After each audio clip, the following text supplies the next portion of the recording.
I'm Joanne Blackwood and I am the Service Manager for Hospital God over for community-based services.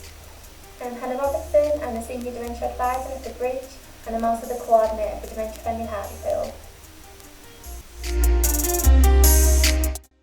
Joanne, can I start by asking you if you could just explain what exactly dementia is?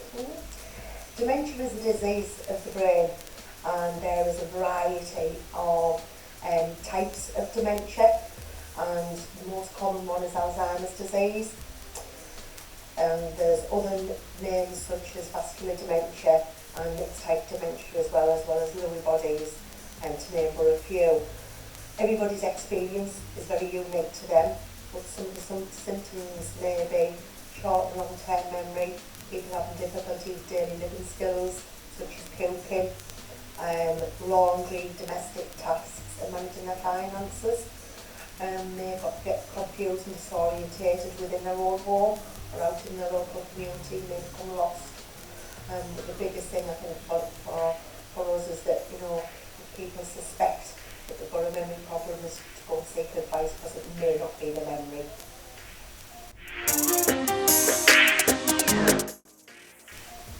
Hannah, can I just ask, it's been a really difficult year for all of us with COVID, and it must have been incredibly difficult for people living with dementia and their families and carers.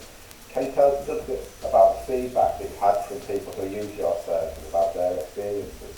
Yeah, from the carers' perspective, I know a lot of them were quite frightened to seek help during COVID because they were so worried about catching COVID when carers possibly be coming into their homes, or if their loved ones maybe needed respite care. They were worried about that as well, that they were going into care homes and with the lockdown as well, they wouldn't have been able to go and see them. So I think a lot of things like that were in the back of their minds when they were at crisis point themselves needing help. They just didn't want to access it due to COVID.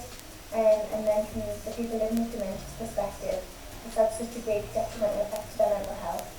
And being locked in, no stimulation. I know the guests at the day centre, you've seen the difference in them coming from returning back. Yes, I mean, some of our guests, COVID's had such a detrimental effect on their overall well-being because of the lack of stimulation that goes for everybody. Their ability to get out and exercise, so it's affected their physical health as well as, so it's been a very difficult and challenging time, but families have done an absolute marvellous job in looking after themselves and their loved one. We've got a very important week coming up, May 17th, the Dementia Action Week. Hannah, could you tell us a little bit about some of the events that are going to be happening during that week? Yeah, so next week, all of the organisations under Dementia Hartlepool have teamed together to try and put as many events on as possible.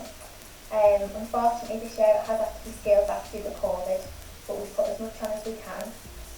Groundworks have organised trail walk in Jackson Park, which can turn up any time during the week, and there'll be a barcode at the cafe to scan to be involved.